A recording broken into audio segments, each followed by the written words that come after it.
This is Dave, and I'm here with Ethan, and together we are Dave and Ethan's 2000-inch Weird Al podcast, episode 31-inch. On this episode, we determine the definitive top 5 songs from Off the Deep End.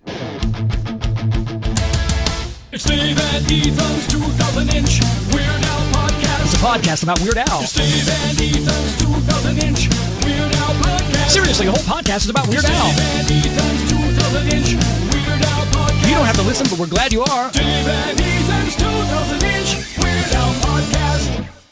Hey, Ethan, I think it's time we do another top 5 list. And the album we picked out this time is my all-time favorite Weird Al album, Off the Deep End. Off the Deep End, yeah. Off the Deep End is Al's 7th studio album, and it was released April 14th, 1992. And it peaked at number 17 on the Billboard 200. And we have a special guest with us to rank these top 5 songs on Off the Deep End, Alison Parsons. Welcome to the show, Alison. Hey, Dave and Ethan. Hey, Allison, so glad to have you on. Yeah, it's nice to talk to you guys again. We had the pleasure of meeting Allison for the first time while we were going on our tour for the Strings Attached tour, and I believe I actually met you, Allison, at my first show of the tour in Cleveland. Yeah, it was Cleveland, and then Pittsburgh, and then Red Rocks. 3 great shows. Mm-hmm.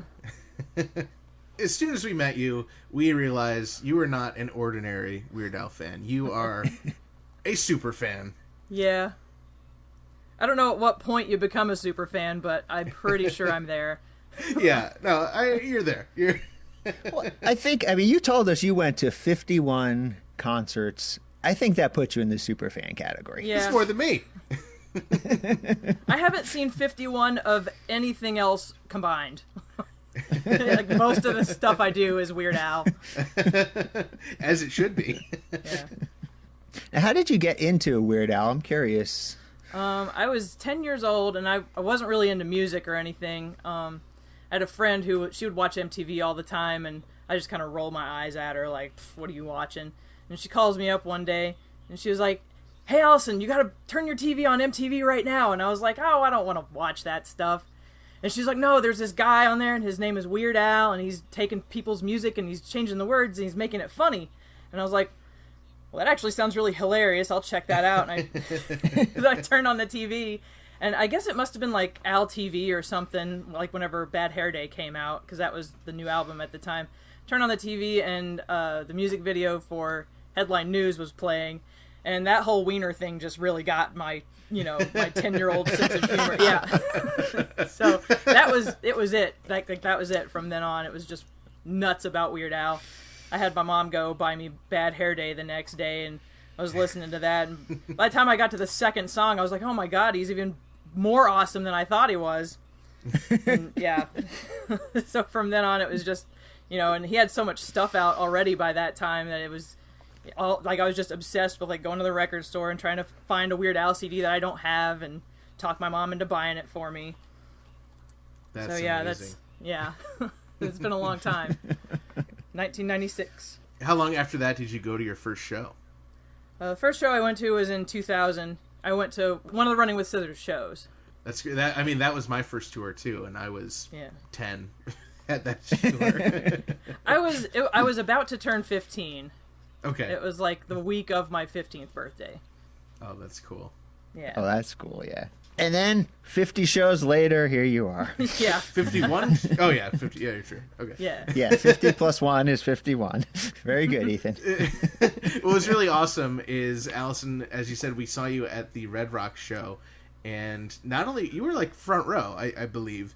Yeah, I was in the front row, and I was way over to the right, so I could like look back, and I could see the whole entire crowd and that big red rock, and like there were parts where those polka dot lights were shining all over it, and it was really cool. People waving their cell phones. It was the coolest thing. Yeah, that is. Yeah, that was amazing. It wasn't concert. the best seat for seeing. It wasn't the best seat for seeing the show, but I could see all the people, and it was really cool, and the rock and all that stuff. And awesome. I thought it was hilarious because you were wearing a big hat that said 50 on it.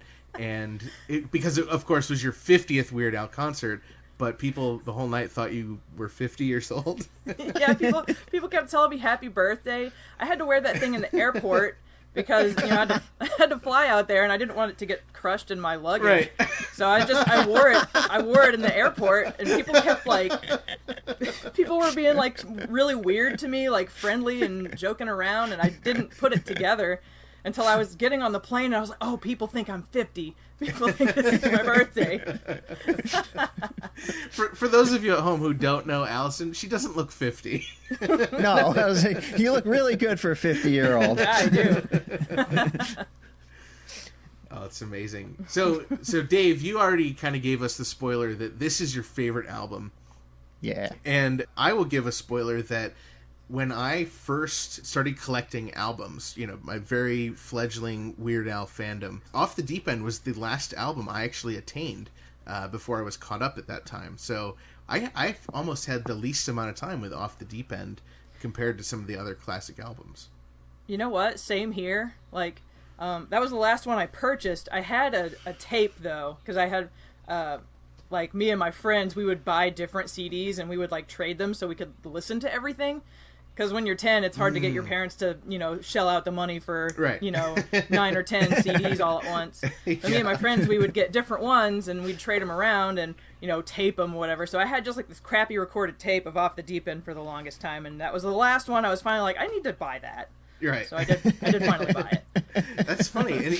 And Dave, that was, like, one of your first albums that you bought, right? Yeah, I mean, I had the same thing. I had been doing, taping the crappy tape off of, my cousin's records, and he would make copies of his tapes. But I believe that Off the Deep End was the very first Weird Al CD that I bought on my own. That's amazing.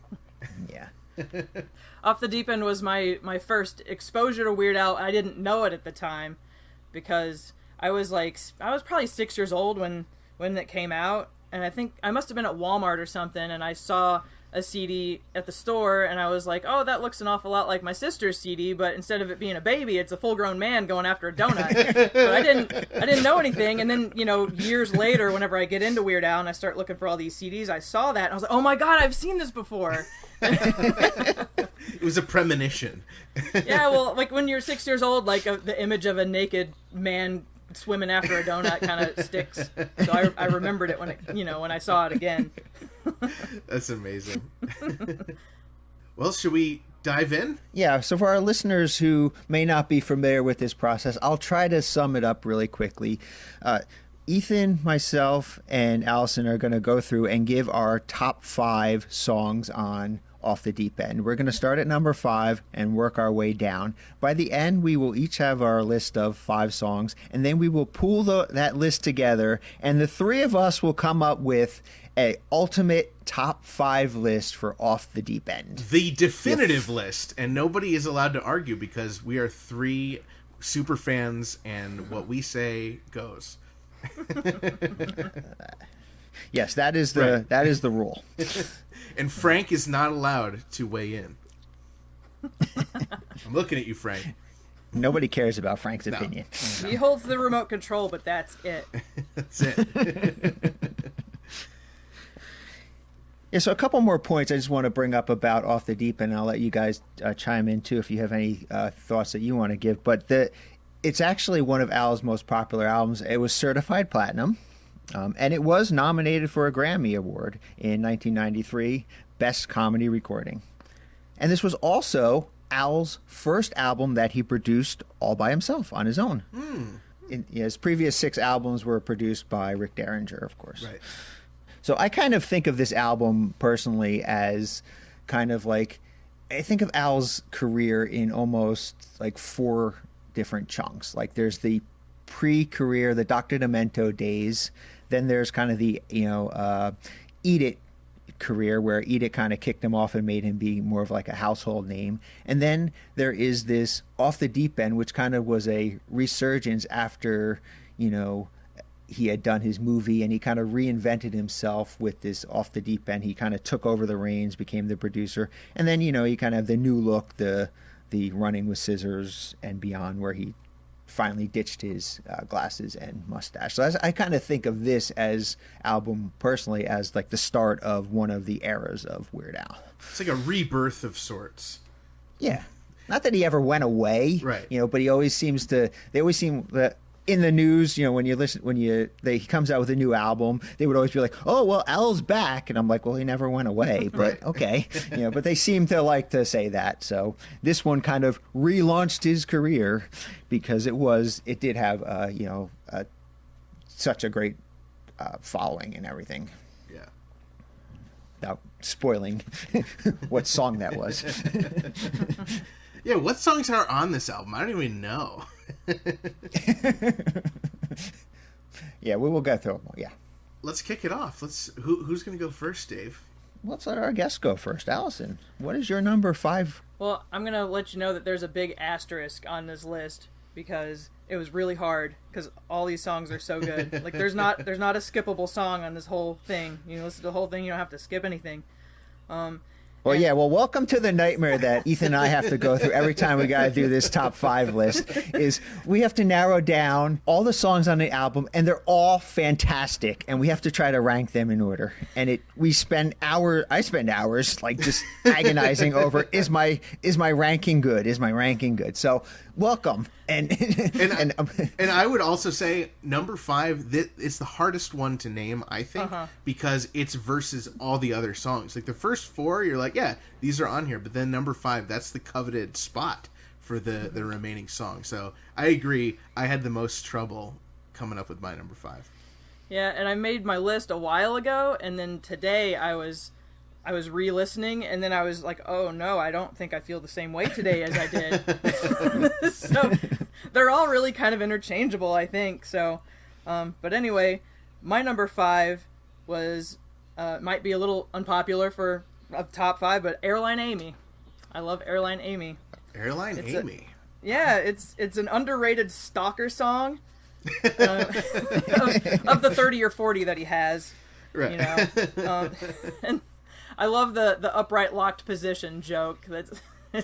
It sounds dirty, but it's not. And I have been Airline Amy before, like being a cashier and customers interacting with you. You gotta be nice to them, but some of them think that they're, oh, she's being nice to me because, she's in love with me or something. And so I've been there. Right, I relate to Airline Amy. I love that you put Airline Amy on your list because it was on my list too. Yes. It's not on my list. So you guys, there's going to be some blood. You mentioned this is the second of the Demented love songs that's on this album. There's 3 of them on this album. And what I love about this song is how the person in this song is just traveling for the sole purpose of seeing this flight attendant that he is madly in love with, and the ambiguity of whether or not Airline Amy even knows that she is, in this relationship with this person. Yeah, I wondered if she even knows. Like, she might not even notice the guy. Right, because it's like everything that he's so fascinated about her is like, she gives me my headphones for free and refills my coffee cup whenever I ask. Yeah, well, flight attendants do that,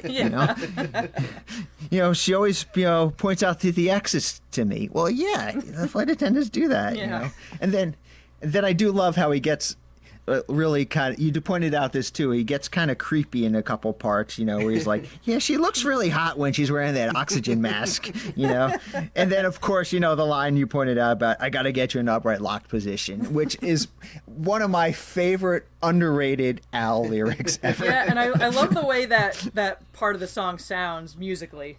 I love that part, and I cannot eat honey roasted peanuts without thinking about this song. This song always reminds me of Harvey in UHF with the handful of bags of peanuts. Like, I get that image every time I hear this song. And of course, every time I fly, and the little spiel they give you at the beginning of every flight, I'm like, great, I guess I have Airline Amy in my head for this 4-hour flight now. All right, Ethan, let's hear what your number 5 is. So my number 5, and as I said, this was the toughest one. I settled on, after many erases and scratch outs, When I Was Your Age for number 5. Oh, that was that was my contender for number 5. But didn't make your list. Honorable mention. Okay. Yeah. Yeah, what I was really trying to do is when I was trying to narrow down number 5, I was like, which song is just makes me laugh, and this one took the spot. I really find so much humor in the song. It's such a ridiculous song, and it's also like, the current like war between boomers and millennials that's going on right now. It is so relevant in this song, and it's a timeless song. You can relate to it no matter what generation you're from. Yeah, this is going to be an adult kid fight till the end of time. That's exactly. It's like, how rough it was back in my day. You kids have it so easy. Yeah, you nailed it with that. Yeah, and of course, I love the lines. Just how ridiculous that some of these things that happened where we didn't have a swimming pool. We when I was just a lad, our neighbors just had a septic tank. Right. It's like all right, yeah, I think you're making that up, Grandpa. Yeah, it kind of starts off where you're like, okay, this is gonna be I had to walk 10 miles to school, but then it gets to that ridiculous level, and it just gets more and more absurd as it goes on, and I love that.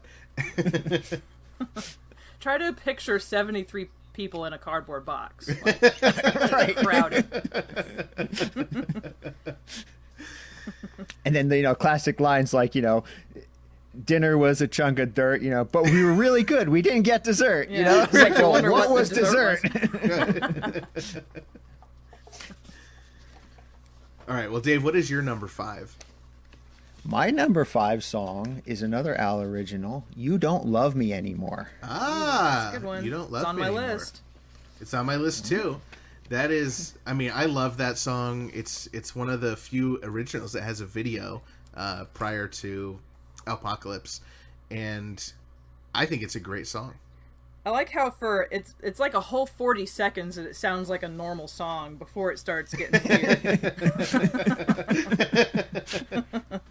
Like, wait a minute, hockey team, what happened to this song? Yeah, you definitely, if you weren't listening to the lyrics and you just kind of had it on the background and you weren't familiar with it, you'd be like, oh yeah, this is a love song. Taylor Swift sings this. It's funny you mentioned that because a lot of people actually thought that "You Don't Love Me Anymore" was a parody of More Than Words by Extreme when it first came out. And that is actually the reason why Al did the parody video More Than Words by Extreme, because so many people said, "Oh, I like your parody of that song," and he was like, "Well, it was an original." I don't think I've seen the original. I don't think I've seen the video for More Than Words. I probably should have looked that up. Whoops. I've never seen it either, so we're in the same boat. Yeah, well, when Al, this of course is the second single that Al, released off of the album, and when Al insisted on it being an original, and the record company was like, "Okay, we'll let you have it be an original, but the video has to be a parody," and that's why he went ahead and he did that video as a parody.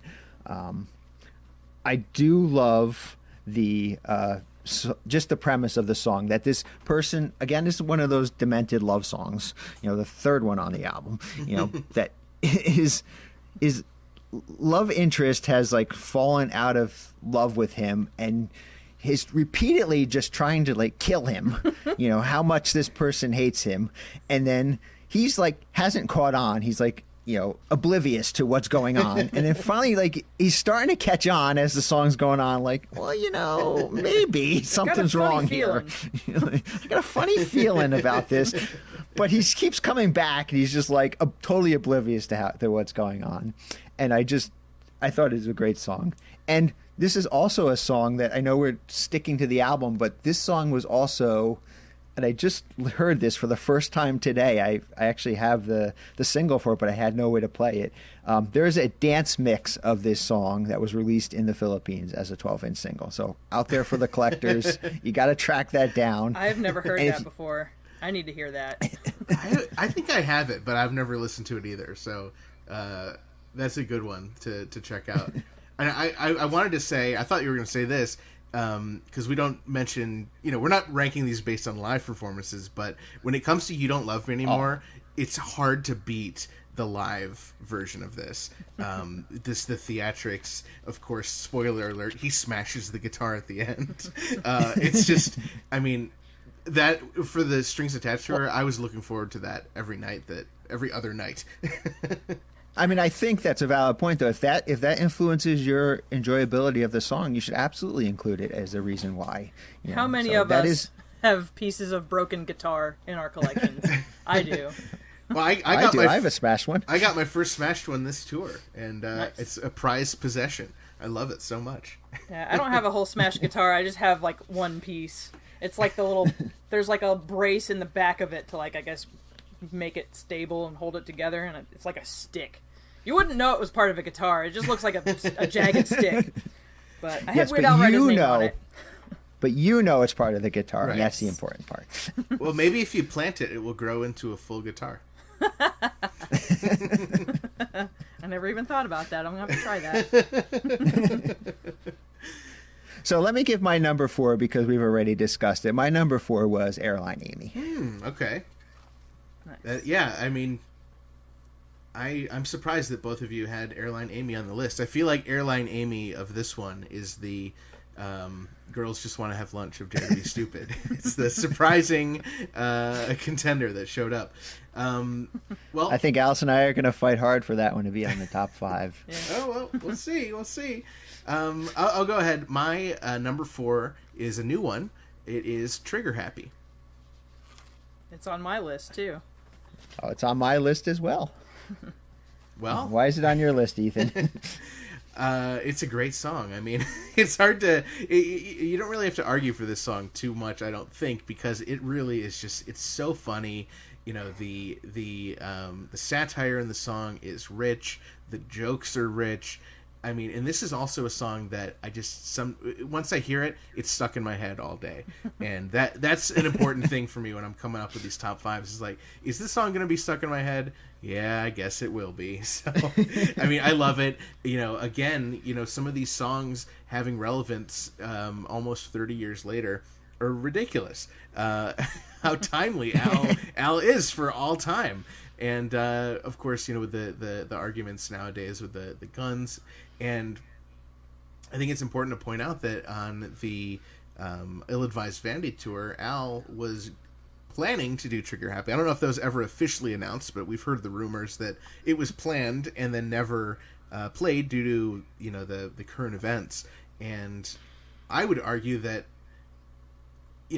it's more necessary now than ever to have satire like that. But of course, in this kind of cancel culture, people don't want to hear anything that could be taken the wrong way. But all that said, I love the song. It's so funny. It's one of my favorites.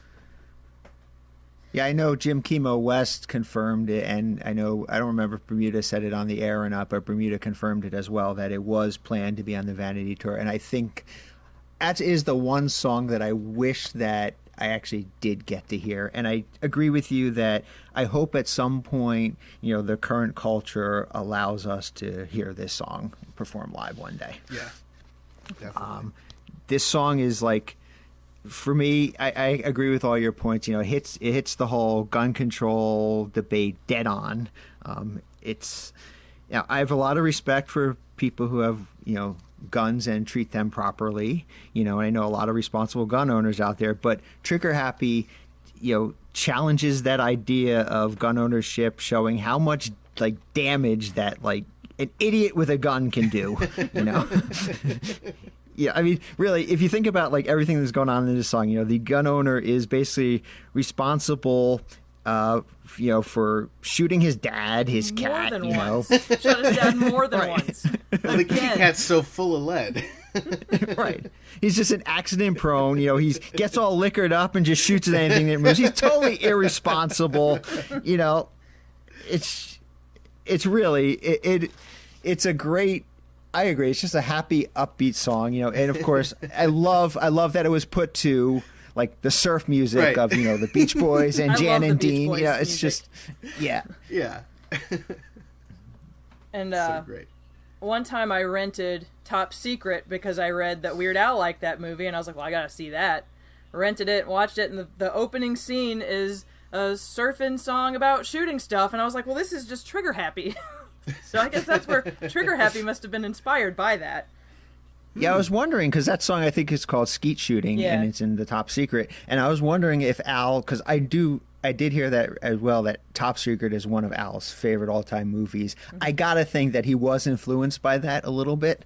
I don't know if I've ever seen him confirm that anywhere, but it has to be. Yeah, It's like just that's too much of a coincidence. Too much of a coincidence, exactly. One thing I do also want to say about Trigger Happy is, maybe this is me, not being with the times, but Fluffy, I think of as a female cat name.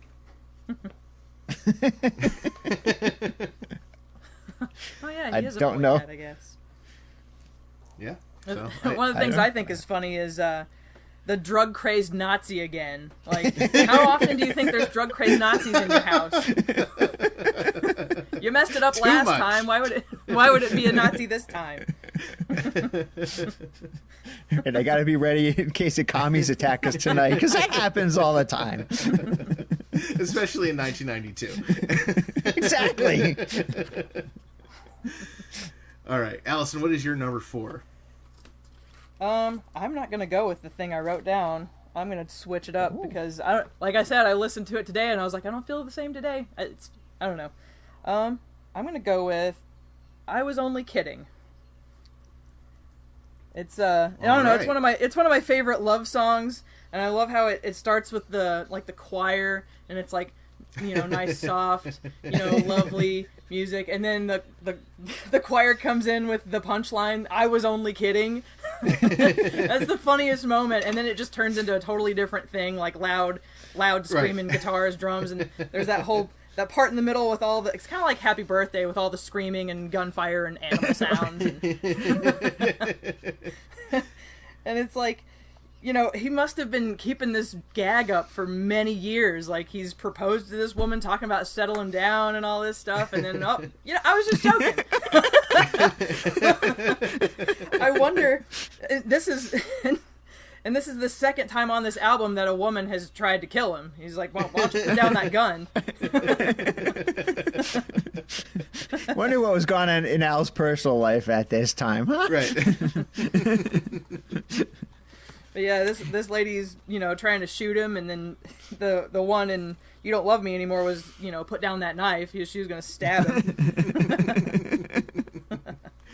I would love to see, you mentioned the choir part in the beginning. I would love to see this performed with a full choir. I think that'd be amazing. Yeah. I would love that. Well, there's a tour idea. Al can go out with a full choir next. That would be cool. Yeah, I would go to that. 51 times? Yeah, I'd go to 7 or 8 of those, however many I can afford to go to. Right.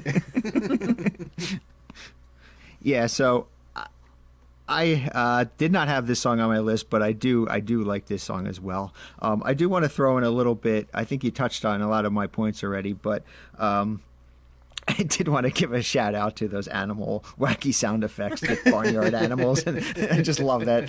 He just throws that in there. I tried to identify how many different sounds I could pick out, and I heard sheep scream, and like men and women both screaming, a cow, a pig, an elephant, a dog barking, and machine gun fire. I'm so glad you identified those for us. Yeah. Now, what's interesting about this song, I'm going to give a little background about it, because this song almost didn't make the album. Oh. Because originally Waffle King was recorded for this album and it was recorded in 1990, and this song, When I Was Only Kidding, was recorded in 1992 after the fact. And Al was kind of at that point thinking ahead towards the originals for Alapalooza. So this was a song that he had in mind that was going to go on to Alapalooza.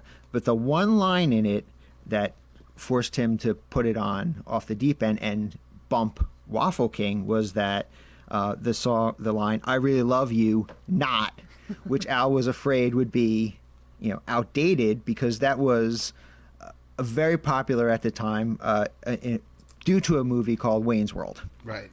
So Al was afraid that by the time he didn't, of course, he doesn't know when his next album is going to come out. By the time his next album comes out, he's afraid that might be dated. He brought this song in. He bumped Waffle King. So he did release Waffle King as a B-side to Smells Like Nirvana. So it was out there. It's not, I guess, officially part of the album, but it was worth mentioning. And I figured this was the best spot to mention that. So just throwing that little piece of trivia in. Thank you, Dave. I appreciate that you chose this time. I agree. Well, Dave, you haven't gone first on a number yet, so how about you give us your number 3?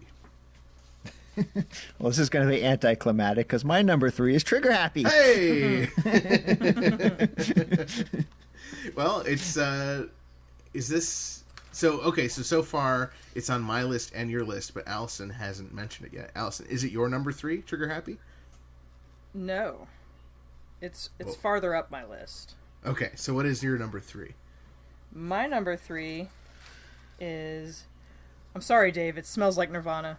Don't hurt me. It's on your list. What is this? Smells Like Nirvana. I've never heard of that song. Well, it would probably be higher on my list, but I was, too young. I didn't know about Nirvana until, after the fact, and I didn't really, get the joke, I guess.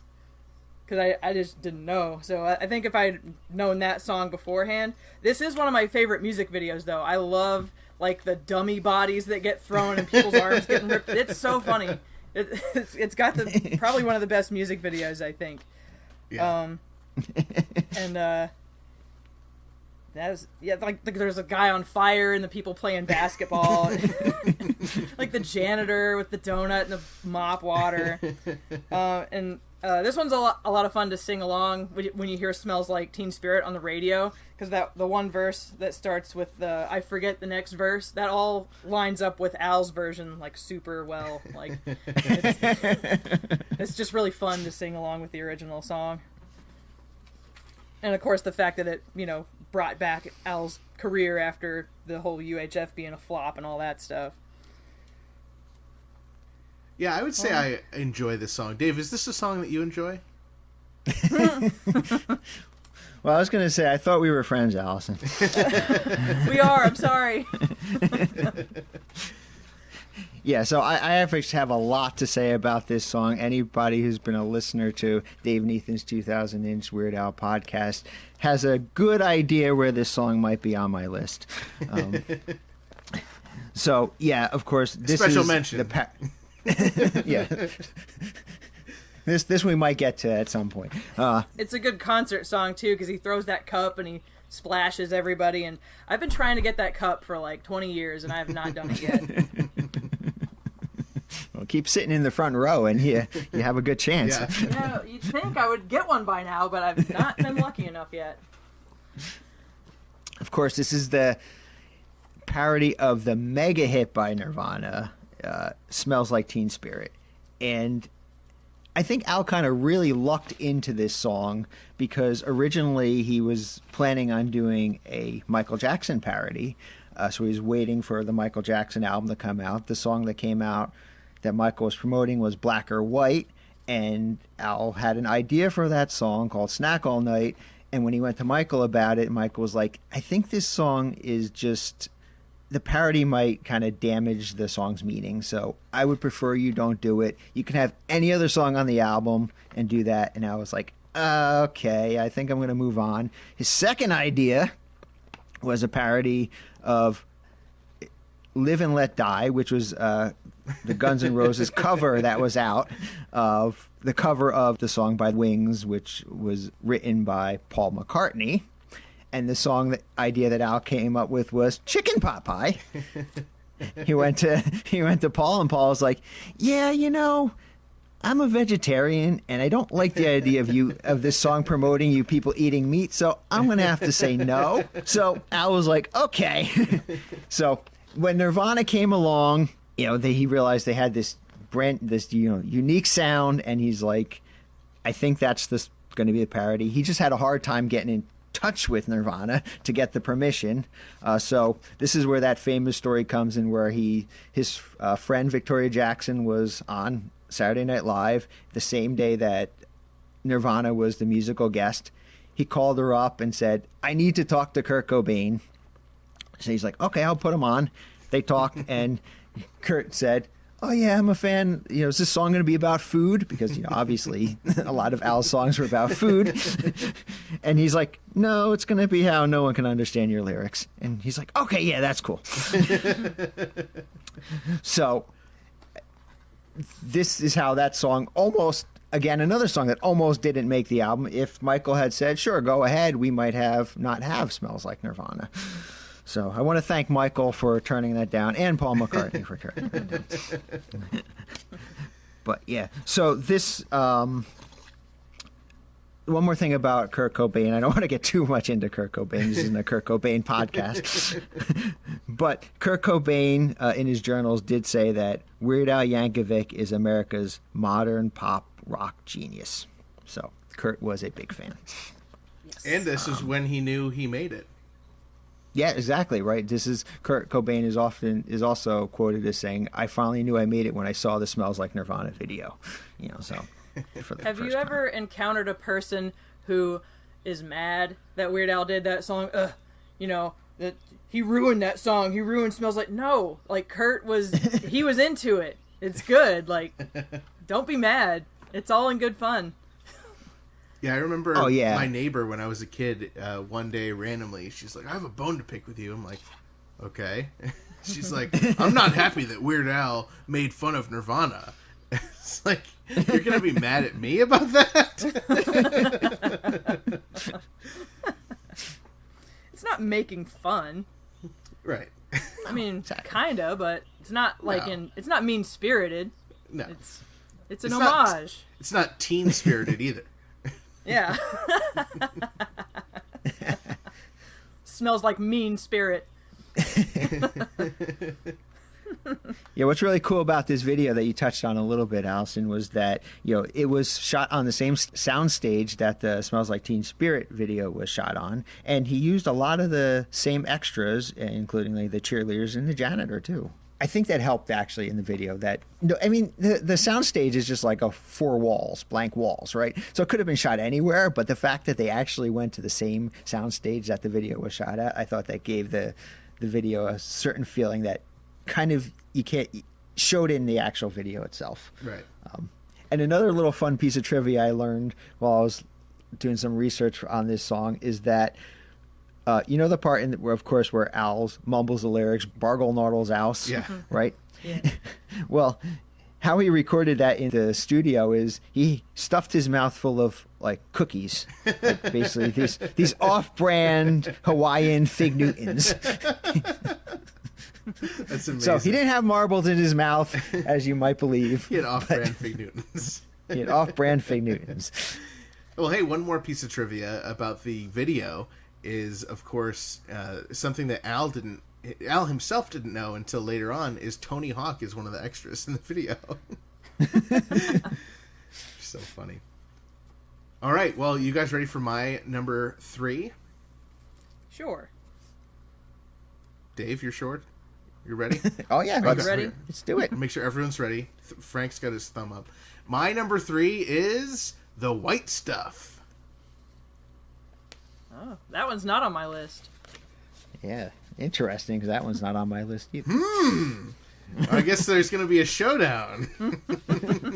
All right. So, Ethan, why is The White Stuff on your list as number 3? I love this song. This is one that is constantly in my head.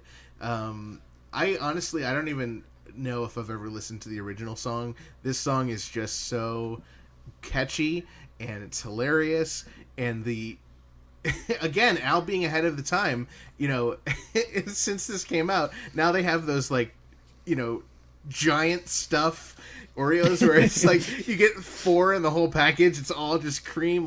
Al knew what he was talking about. He figured out where society was going so many years ahead of time. This song is just so funny. The idea of him spreading it on his toast, rubbing on his roast, mixing in his coffee, it's just the visual impact I get listening to the song is just so amazing, and that, along with being really catchy and really funny, made it on my number 3. Nice. Well, there are some other references to Al songs in there, or Al references in there, and he does mention Twinkies and Ding Dongs on that song as well. Oh, that's true.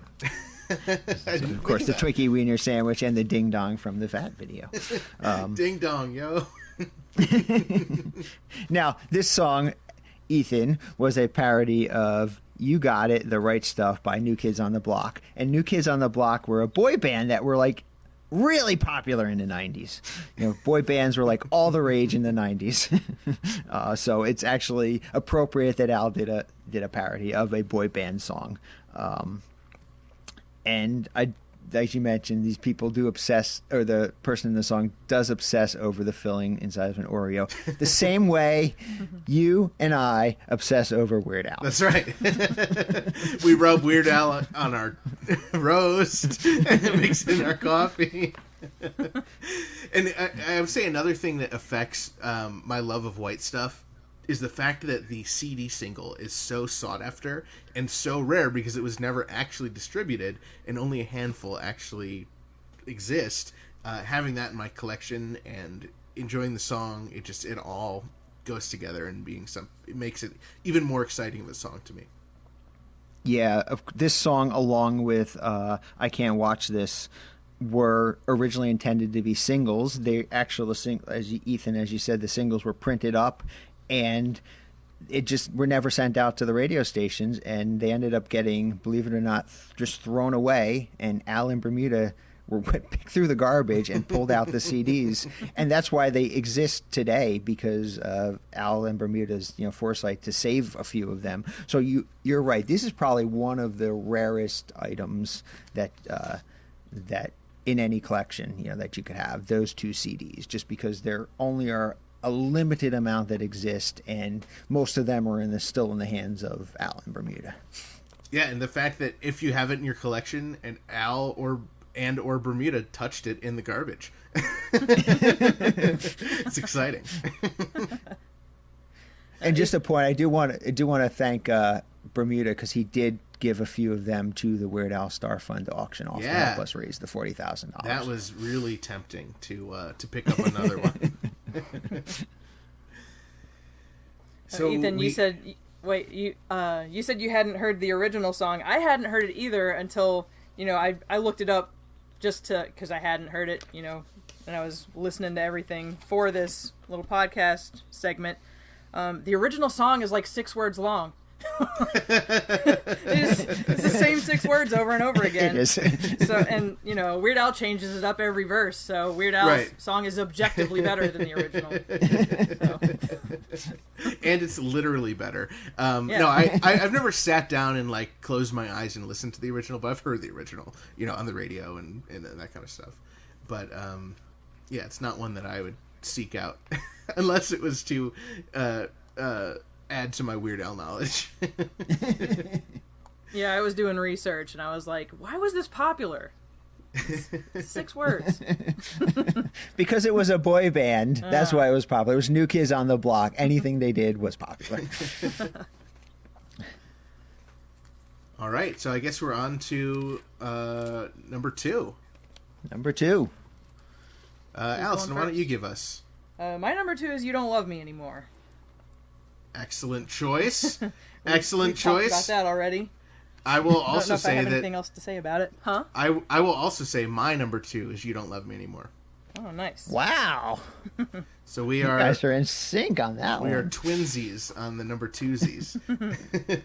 And Dave, of course, your number 5 was You Don't Love Me Anymore. Yes. And I do want to point out, I was going to say it for White Stuff, but this is a great segue. Of the songs on this album that are represented on the Strings Attached Tour concert posters, the White Stuff and You Don't Love Me Anymore are 2 of the songs that get their own poster. Nice. I got my shirts in the mail today. Oh yeah? 8 shirts, yeah, and they're so great. I can't wait to wear them all. I'm gonna wear them all at the same time. Just because I'm too excited. I don't know which one I want to wear first. Wear them all. All right, Dave, what is your number 2?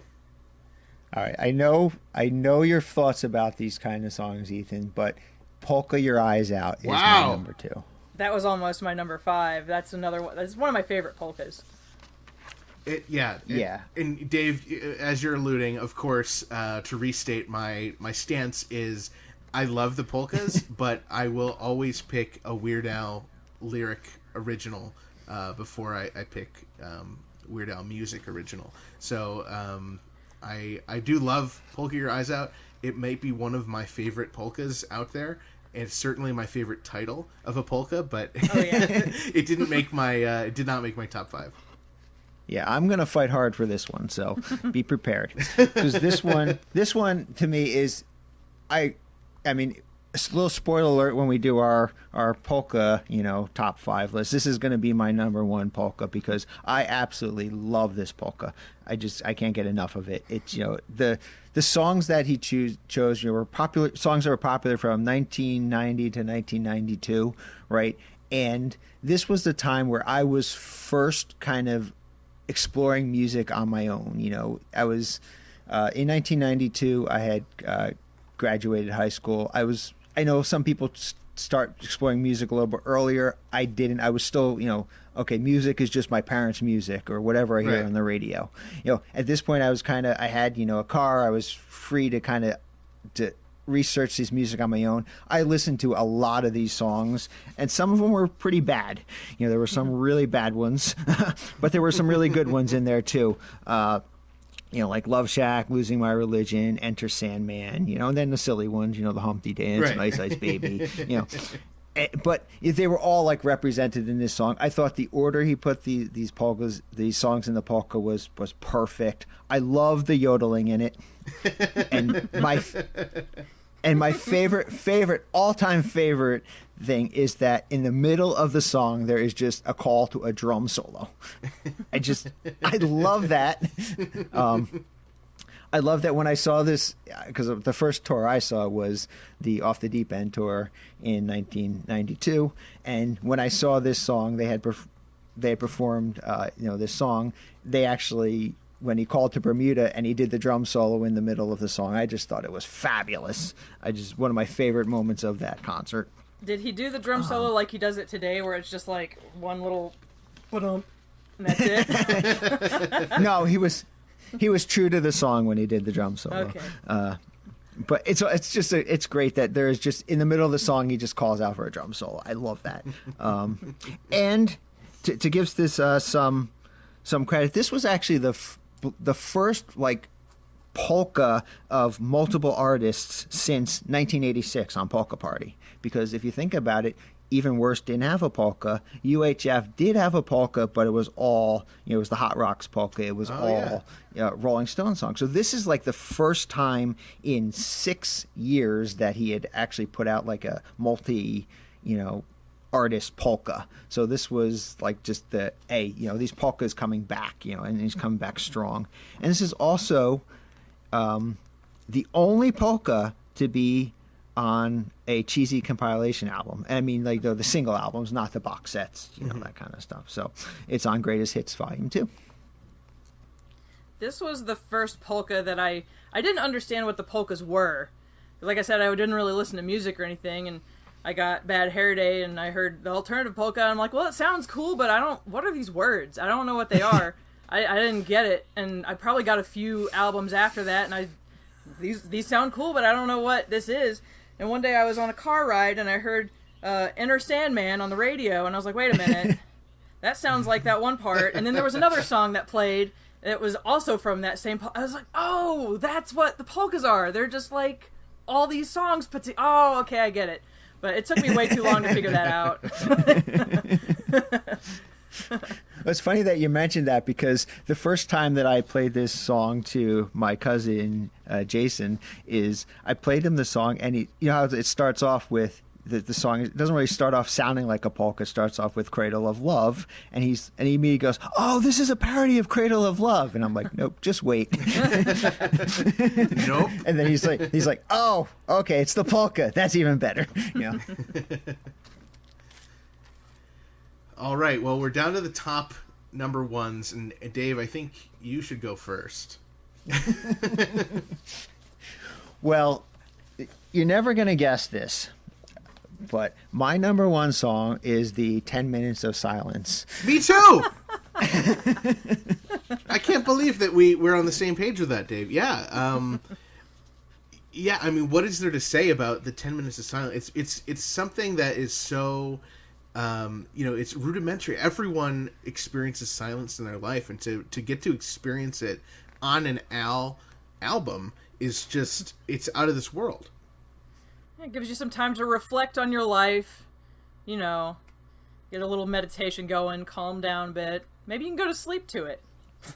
Right. Exactly. That's what I was going to say. Exactly what I do is every night I put it on and I listen on repeat and I listen to it as I'm sleeping, and it helps keep me calm because it's silence. It really is. It's. I mean, there's no other better thing to listen to than when you're trying to sleep than silence. And it also has a special place in my heart because it's the first song that I actually learned all the lyrics to. And when that happens, you always remember that song. And sometimes I'll sing it at parties, even if there isn't karaoke. I'll just stand in a corner and I'll sing it to myself. So it's gotten me through a lot of tough parties and a lot of stuff. Dave, is there another? Well, a lot of people don't know this, Ethan, but you know how I have the Weird Al tattoos, the tattoo of Weird Al, of Jim West, of John Bermuda Schwartz, and of Steve J, right? Yeah. Well, I also have another Weird Al tattoo that I've never actually told anybody about. I have the entire lyrics to this track tattooed on me. On your back, right?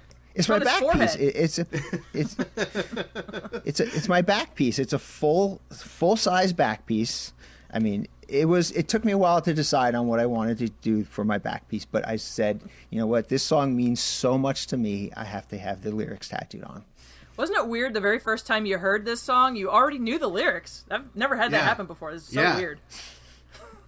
Yes, sometimes people, they set their alarm clock. They like to wake up to one of their favorite songs. And it's been a real drag because for years I keep sleeping through my alarm when I set this as the tone. But regardless, it's still, I agree, Dave, my number one. Yeah, I agree. I mean, I missed a lot of very important phone calls, so I made it my ringtone for a while. Okay, well, yeah. Now, of course, my number one song is Smells Like Nirvana. Of course. And that's also my number one. Yay! Yay. And it probably should be my number one, but I'm weird and now, didn't put it now down, I know sorry. why I have you as a podcast host, Ethan. Part of my reason is because I love the song. It's one of my favorites, but also because, I knew you were going to fire me and get a spider to be your new co-host, Dave. So I had to say Smells Like Nirvana. I have the spider waiting by, just I know ready you do. to take over. Okay, so Dave, you and I, our lists are out there. Our top ones are the same. But we know for a fact that Allison's top one is not the same as ours because she already listed Smells Like Nirvana as her number 3. So, Allison, what is your number 1? My number 1 is Trigger Happy. Oh, good one. I love it. I just love the Beach Boys style, and I love the happy music paired with like violence. This is pretty. I mean, we've already talked about it, but I love that. I love the weird juxtaposition of violence and happy. So I've been typing out the lists as we say them, and I will say there are a couple songs that are on all 3 of our lists. So I think that those should be absolutely considered to make the top 5. I think you guys will agree. Well, let's go down because it's been a long time since we've gone over. Let's just go down each person's list, start at number 5 and go down. I'll start. My number 5 song is You Don't Love Me Anymore. 4, Airline Amy. 3, Trigger Happy. 2, Polka Your Eyes Out. And 1, Smells Like Nirvana. My number 5 is When I Was Your Age. My number 4 was Trigger Happy. Number 3 is The White Stuff. Number 2 is You Don't Love Me Anymore. And number 1 is Smells Like Nirvana. My number 5 was Airline Amy. Number 4 was I Was Only Kidding. Number 3 was Smells Like Nirvana. 2 was You Don't Love Me Anymore. Number 1 was Trigger Happy. So the trends We all said Smells Like Nirvana on our list. Yep. We all said You Don't Love Me Anymore on our list. And we all said Trigger Happy on our list. So I would argue that those should make up the top 3 because we agree on those 3 songs. But, of course, you guys also can argue. But that's I will let you guys put Smells Like Nirvana at number 1 because I think I'm wrong. I know I'm wrong, so you guys can put it there. I know you're wrong too. Yeah, and I was trying to be polite about it. Yeah, and just a heads up, Allison, we wouldn't have allowed it to not be number 1. So Smells Like Nirvana officially number 1. Yeah. No arguments from me on that one. So Dave, both Allison and I put You Don't Love Me Anymore as our number 2. You put that as your number 5. Would you be willing to put that at number 2? Well, I'd like to put Trigger Happy above You Don't Love Me Anymore. Yes. Can we make an argument for that? I'm okay with that, but then I think You Don't Love Me Anymore needs to be number 3. I'm okay with that. Wow, this is going a lot easier than I thought it was. Oh, I'm okay with that too. We are gonna have some bloodshed for 4 and 5.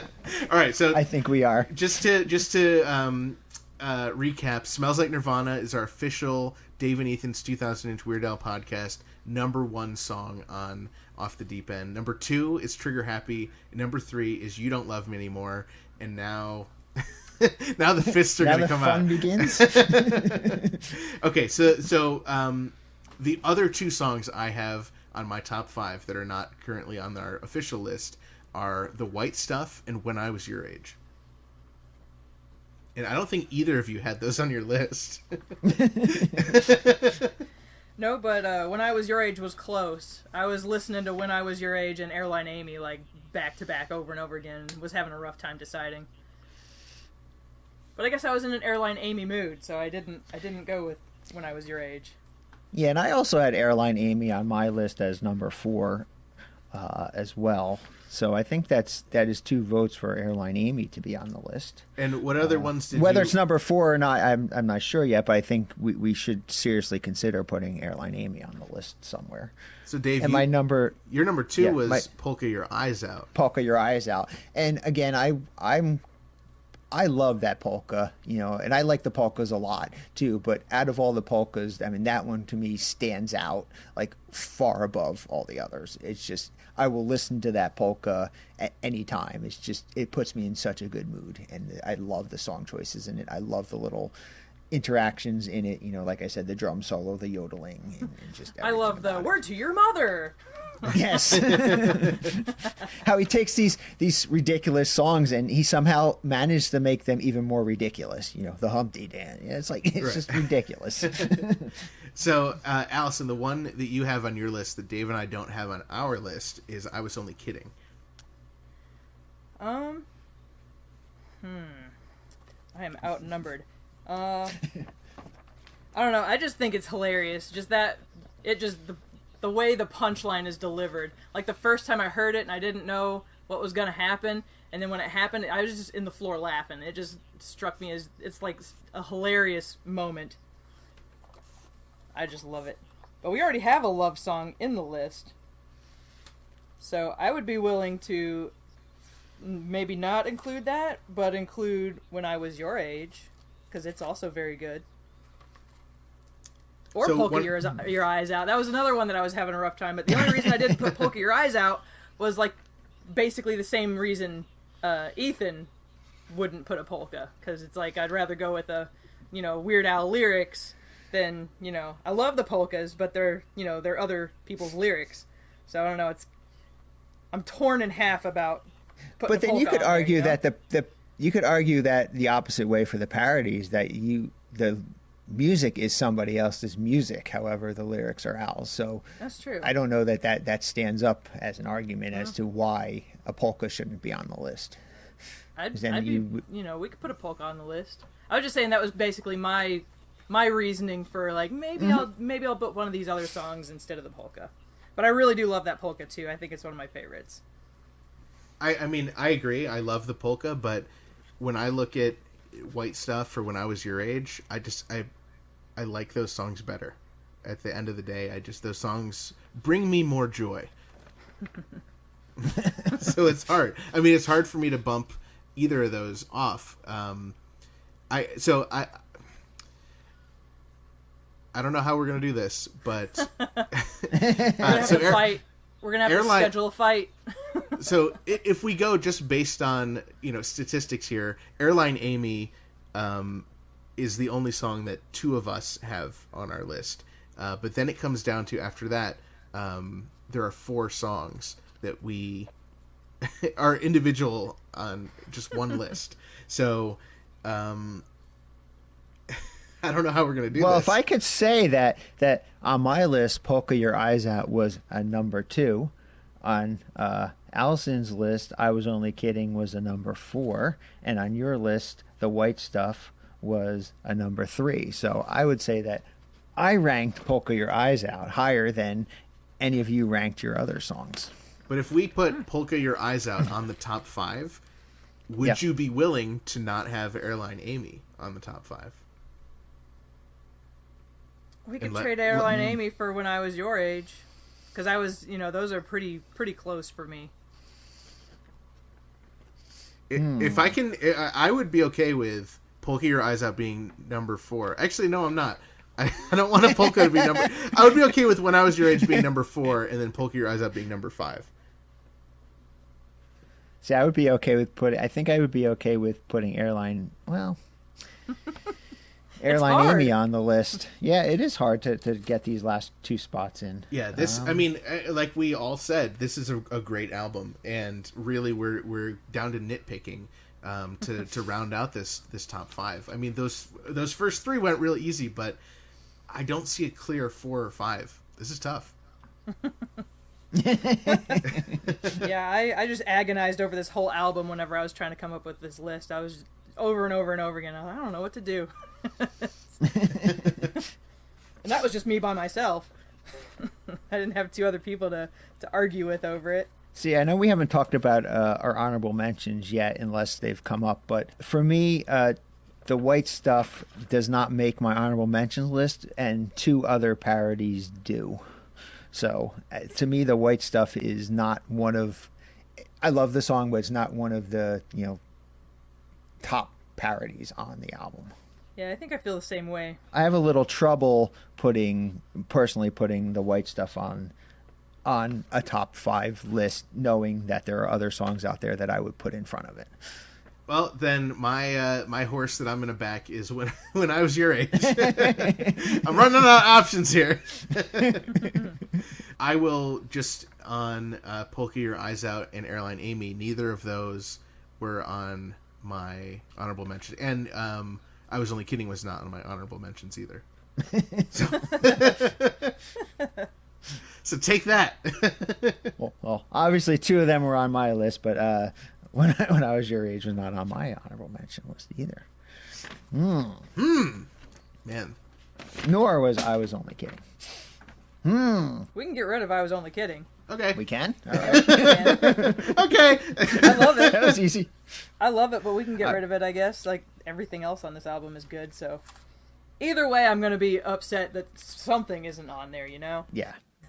Well, that's the beauty of this list, is that we have to come up with a top 5. Part of me, though, is very happy that those top 3 songs are there. I mean, those are three gems of the album, so I'm excited to see those up there.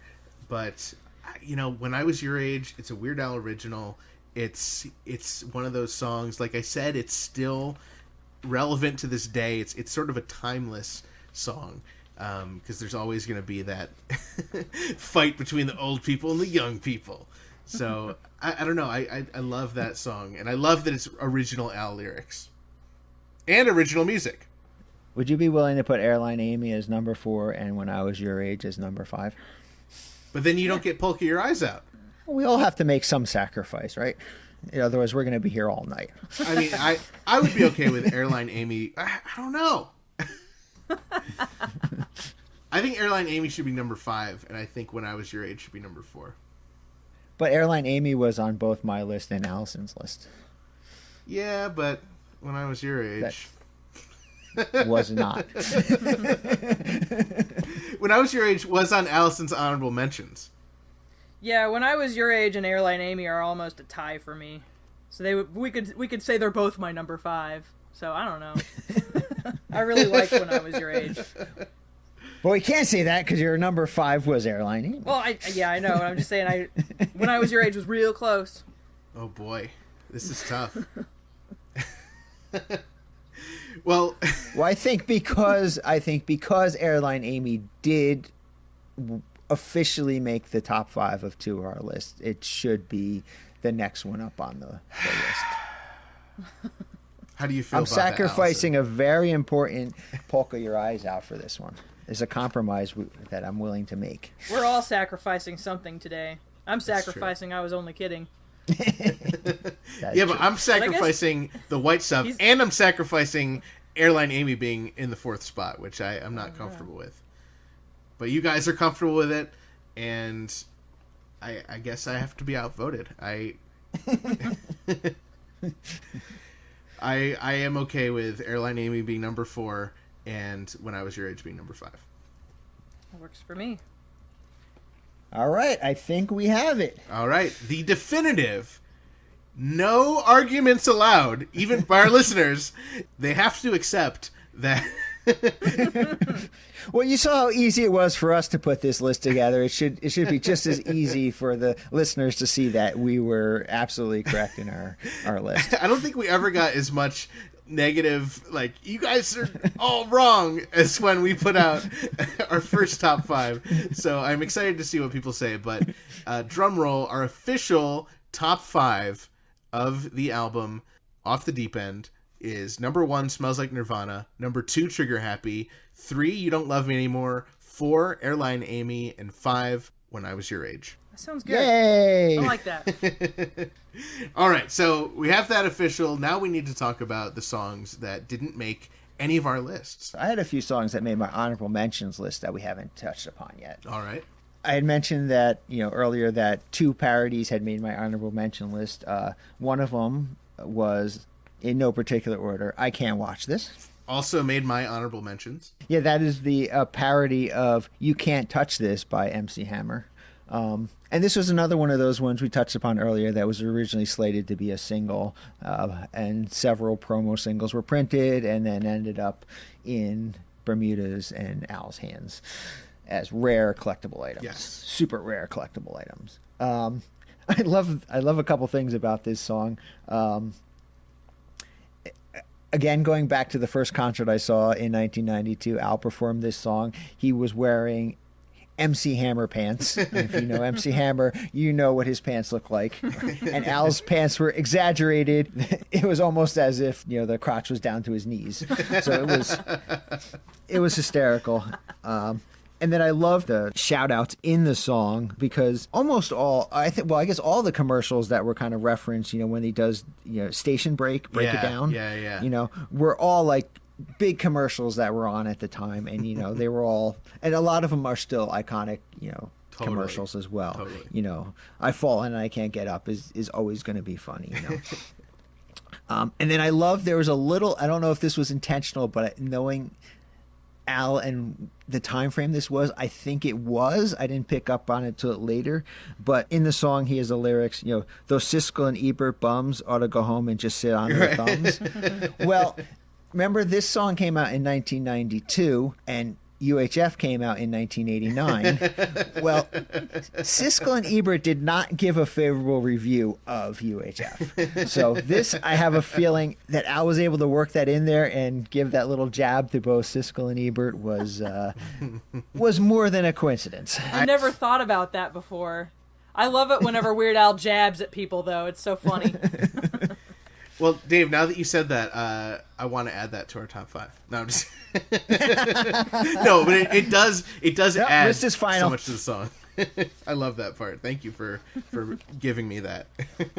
Ethan, did you have anything else on your honorable mention list that we haven't talked about yet? So I also had on my honorable mentions Taco Grande. Nice. Yeah, I mean, I really love that song.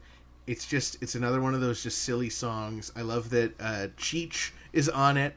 I love the translation of what Cheech is actually saying.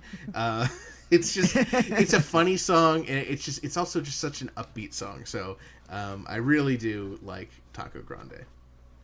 Yeah, and I love that, I didn't have the internet or anything whenever I, first heard Taco Grande. It wasn't until years later I could look up what that little section was, and it's like a hidden joke I found years later, and it's so Right. I love stuff like that you don't see right away, or you don't, and then years later you get it, and it's like, oh, okay. It's funny all over again. Oh, also, I had not heard Rico Suave in its entirety ever until I was doing a little research for this, and I'm really impressed. Like, I have like a whole new appreciation for it now that I've heard the original, because like Weird Al's rhyming with the original lyrics, and they're in Spanish, and like the parts of the song that are English, he's singing English. Parts that are Spanish, he's singing Spanish, and I don't know, it's so good. It's just really good. Yeah. Yeah, of course, Rico Suave by Gerardo. It was kind of like a one-hit wonder Latin hip-hop song that was out there. So, yeah, it's kind of, I guess, if Al's going to parody a song, it might as well do a one-hit wonder, right? And then, of course, you mentioned Cheech Marin. Now, a little bit of trivia about Cheech is that, he does the rapping in Spanish, but he really doesn't speak Spanish. He knows a few words here and there. So when Al kind of said, I want you to come and do this part, he's like, sure. And then he's like, but I don't really speak Spanish, so I can't do the translation for you. And so Al had to actually have a secretary that was working there translate it and write it out phonetically for Cheech Marin to say on the song. And just since we're talking about it, I'm just going to read the English translation. So, please. So he says, "Good evening, sir, and welcome to Enrico's House of Salsa. We have many very delicious dishes. May I recommend the burning chicken from hell? Very delicious. Your eyes will burn, your stomach will be on fire, you'll be in the bathroom for a week. Do you understand what I'm saying, you stupid gringo idiot?" No, I didn't. And of course, later on, Al does another not an English joke for Perform This Way. He does the French. Right. And Alison, I need you to confirm something about this. There is a line in that song where it says, "Oh boy, Pico de Gallo, they sure don't make it like this in Ohio." Is that true? I mean, I doubt it. I haven't been to Enrico's House of Salsa, so I can't confirm. I've never had their salsa. I've never had their pico de gallo, so I don't know. Right. I imagine though it's not as good over here. It's pretty far away from Mexico. All right, Alison, did you have any songs on your honorable mention list that we haven't gotten to yet? I didn't really make a list of because it was so hard. Like once I got through these 5, I was like, whew. But the ones that I really thought about a lot was "Polka Your Eyes Out" and what did I say, "When I Was Your Age." But yeah, we've talked about them all. Yeah, I think we haven't talked about the plumbing song though. I mean, aside from the bonus track, the plumbing song is the only one none of us may have mentioned. I like the plumbing song a lot. I don't know, it just didn't make the list though. I like it, but it just didn't make it. I don't know why. Yeah, this was interesting for me. This is one of those songs where Al does the parody of 2 songs within the same song. Right. And this was I think this was the first one that was on any of his albums, right? Yep. Yeah, so of course it was a parody both by Milli Vanilli, "Baby Don't Forget My Number" and "Blame It on the Rain." And if you're not familiar with who Milli Vanilli were, they were like this German duo that the names were, I have written down, Fab Morvin and Rob Pilatus. I don't know if I'm saying those right. But basically they were really just hired for their pretty faces because they were not very good singers.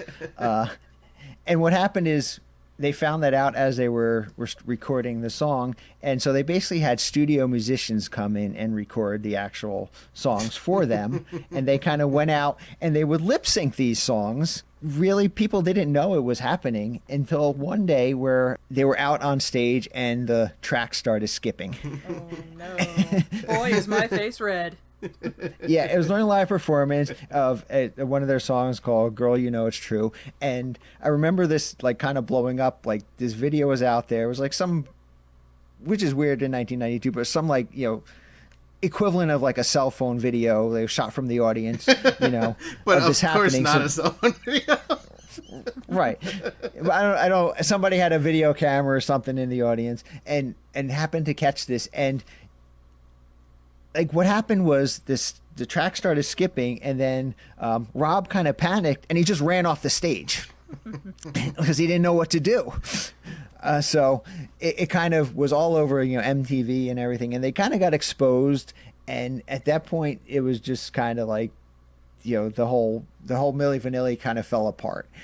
And what was interesting is that this parody song was released after Milli Vanilli had been kind of exposed as frauds. So Alice kind of said on the subject that, well, it kind of was redundant to make a parody of Milli Vanilli at this point. So the other track that we have not mentioned is Bite Me. Bite Me. Oh, Bite Me. What happened to you guys the first time you heard Bite Me? Did you have a heart attack like I did? I didn't. No, I like ruined the joke for myself because I remember listening to the song on CD and You Don't Love Me Anymore ended, and I saw that the time just kept going. I'm like, what is going on? So I ended up fast forwarding, and then I got to it. But I can only imagine being surprised by it. Yeah, I mean, a similar thing kind of happened to me when I first put the CD and I was listening to it. I was listening to the CD. I had it on, in my little boom box, that was in my room. And, You Don't Love Me Anymore ends. And I just assumed the CD ended. And I was like, okay. And I sat there for a couple minutes before I decided, well, I'm going to go, hit play and start the CD over again. So I go there and I notice it's still playing. I was like, what is going on? So I did the same thing. I kind of fast forwarded and I heard the joke. But I have gotten tricked before because I have put the CD on and I've listened and I put the CD on and, it runs out and then you kind of forget about it. And then 10 minutes later, which is the purpose of it, you start getting this 7 seconds of just loud music and screaming. And it's supposed to scare you to death. And it happens. And I've actually played a prank on myself. Very hard to do. Oh man, I'm going to get me real good. Because what I did is in my car, you can actually store CDs on a hard drive. So what I did is I copied the CD onto the hard drive of my car, and I copied the 10 minutes of silence on there. So if I'm not paying attention and the song ends, there'll be 10 minutes of silence. I'll just think the radio's off, and then it'll scream at me. And it's happened to you? You've scared yourself? Not yet. Okay. But I'm thinking I'm going to get home, turn off the radio of You Don't Love Me Anymore, and then when I start up the car the next time, it'll be silence. I'll think the radio isn't on, and then it'll scare me at that point. So that was my thought of how I'm going to eventually prank myself. Well, please report back when that does happen, Dave. You know what's interesting, too? Collector's alert on this one, that on some of the later pressings of the Volcano version of the CD, the hidden track and the silence is actually removed. It's not there. Oh. So if you're one of those obsessive fans that need everything, you're going to need to track that down. And what's also interesting is it's very inconsistent on how they do it on a lot of the foreign releases. Sometimes they won't have the silence track and they'll just have Bite Me listed as a separate track. Sometimes they'll do it how it was intended to be on the CD, with the 10 minutes of silence. Oh, so Bite Me is listed? I never knew how we knew the name of the song. We knew the name of the song. I think it actually was revealed. Somebody asked Al. He used to have a little web page where people would send him questions and we'd call it Ask Al on his website. And I think somebody said, what is the name of that track? And he just said it was Bite Me. And of course, it's a parody of Nirvana's song Endless Nameless, which is a hidden track that they have on their Nevermind album, which also comes after 10 minutes of silence. How do we know he wasn't just telling the person asking, bite me? Like, he doesn't want to answer that question. Bite me. Bite me for asking that question. I'm not telling you. That's the name it stuck. A couple of phones ago, I made Bite Me my ringtone, and I had a heart attack every time somebody called me. It would go off, and I would just scream and, scramble to shut it off. That's funny. Yeah. So I can't confirm this, but the weirdal.fandom.com claims that Bite Me has a backmasked message in it. It claims that when Bite Me is reversed and slowed down to 1/8 speed, there's a hidden set of lyrics that becomes clearly audible at 17 seconds. And those lyrics are, "When we cannot ask the forest for a moment's shade, though every ray of sun cuts like a razor blade, and we cannot ask the river for water if she has none." I didn't know that. I didn't know that either. And I can't confirm that. I had actually heard that rumor before, and I think some people actually did this slow that. I don't know how they managed to find that, but they did manage to track down the name of the song, and it was a song from an album that Scotty Brothers had released. So the thinking was that this was kind of like leftover noise on some track that was, reused somehow. Kind of like a leftover little thing that never got erased properly or completely. So it just kind of got stuck in there. Oh, interesting. So how somebody found that is really the big mystery to me.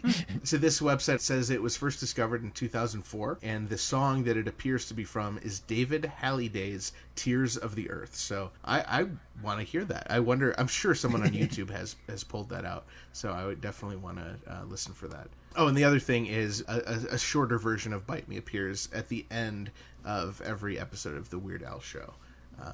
With the Earbooker logo.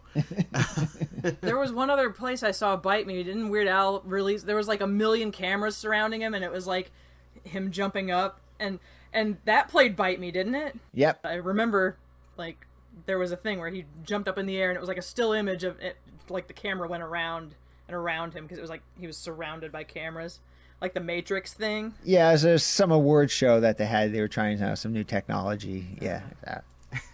So, Ethan, let's wrap up one more time our top 5 list. So the official top 5, the definitive top 5 songs on Off the Deep End, according to us, but also just in general. Number 1, Smells Like Nirvana.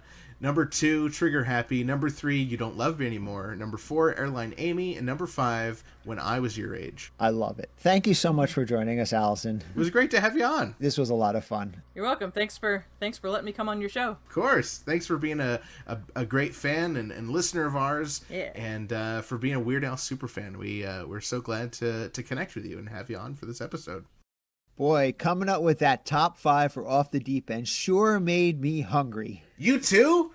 Oh boy, I could really go for some Mexican food, especially after all that talk of Taco Grande. I would do anything for some great vegan Mexican food. I wouldn't drive to Ohio, but I would drive as far as Troy, New York. This week's episode brought to you in part by vegan Mexican restaurant Burrito in Troy, New York, home of the 2-pound double-wrapped in a quesadilla burrito. Come on down to Burrito and burrito your burrito. Find them at burritosquared.com and at burritosquared on Instagram. And remember, not every burrito is a burrito, but every burrito can be burritoed. Now, burrito, that is some great Mexican food. I can't wait for you to try it, Dave. You're going to be in town very soon for it. I'm so excited. To try burrito. Hey, Ethan, aren't you supposed to be in LA right now? I'm heading to LA this week, yes. I'm going to be at the opening of the Weird Al exhibit at Gallery 1988 on Friday, December 6th. And Dave, I don't know if you saw, but they just announced that Al himself will be in attendance. Al himself will be at the Weird Al exhibit at Gallery 1988. How cool is that? That is so cool. What do you think they're going to have there, Ethan? I'm going to give you permission on the air that if they have anything cool there that's like limited edition, I'm giving you permission to buy me something. Oh, thank you. I'll give you permission to buy me any present you want, Dave, anytime. What if I buy you some burrito when we go up to burrito? That would be great, as long as that burrito is burritoed.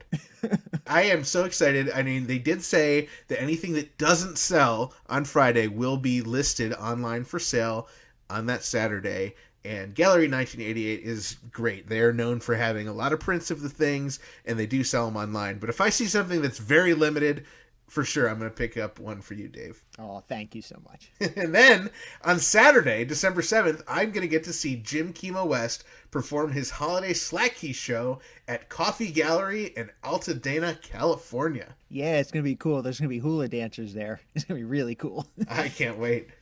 By the way, did you see that Jim had a Slack Friday sale? And he's extended that deal for the rest of this week. You can check out more information on that at jimkimowest.com. I loved that pun when I saw that. I was driving and I just happened to be at a red light and I glanced down and I saw it and it made me laugh out loud. So Slack Friday, I love it. That's what I'm going to now celebrate year after year is Slack Friday. There were so many sales. There's so many sales. I mean, obviously there were so many sales, but so many Al related sales. There was even a Weird Al tour merch Black Friday sale. Yeah, I picked up a few things at that sale.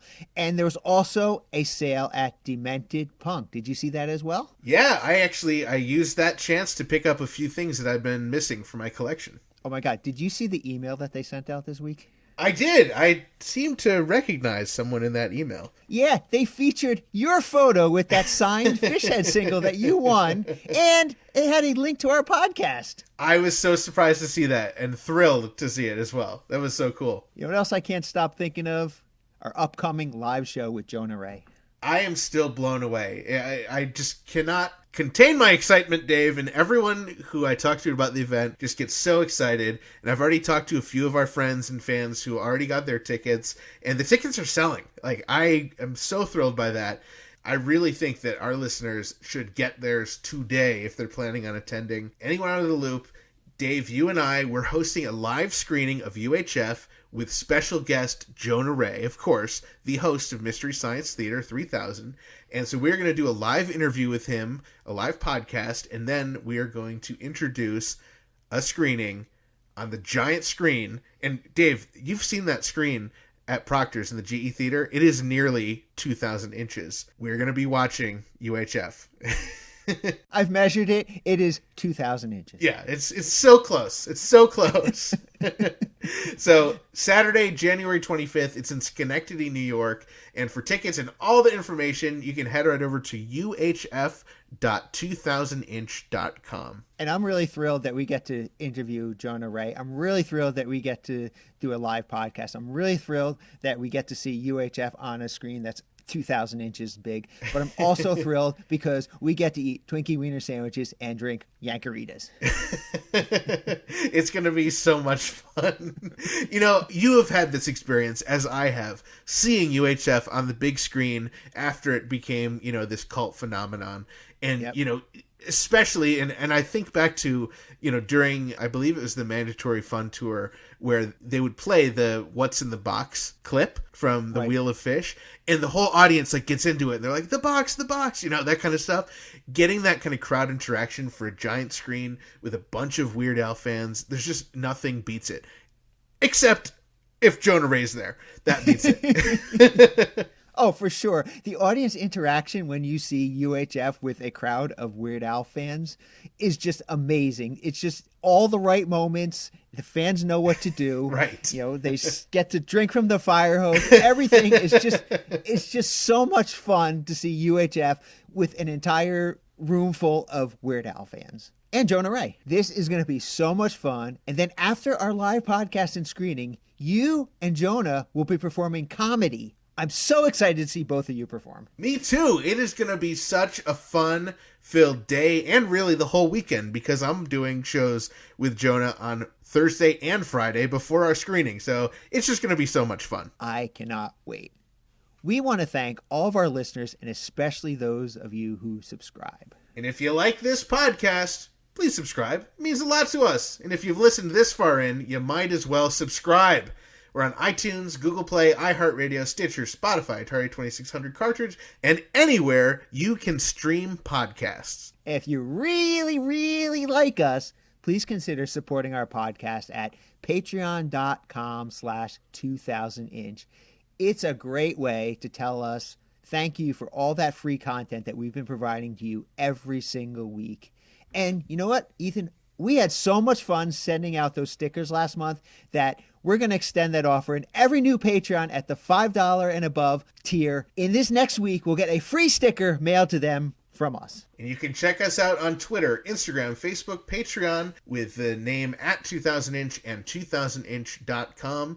Check us out on Facebook, our special Facebook group. We've got lively discussions about our episodes, and sometimes we post other fun stuff. And of course, when you're writing about us online, use hashtag 2000inch and hashtag Gill and Chill. And don't forget, you can always call us at 347-SPATULA. That's 347-772-8852. We got some great voicemails this week. And leave us a message, because we will listen to it. Frank will play it to us multiple times until we tell him to stop. But we love hearing from our listeners, and we might even play your message on the air. We just posted our brand new Strings Attached Tour bonus episode, 22 Centimeter. That was our second show in Seattle. And did you know our Patreon subscribers got to hear it early? Yes, our Patreon subscribers at patreon.com/2000inch get to hear every single bonus episode early. And of course, we have a brand new full episode out every Wednesday. And next week, I'm really excited. We have someone who has known Al for almost 50 years. That's half a century. And has even played on Al's Placebo EP. And he's such a nice guy, too. Frank from the Bank Sanchez.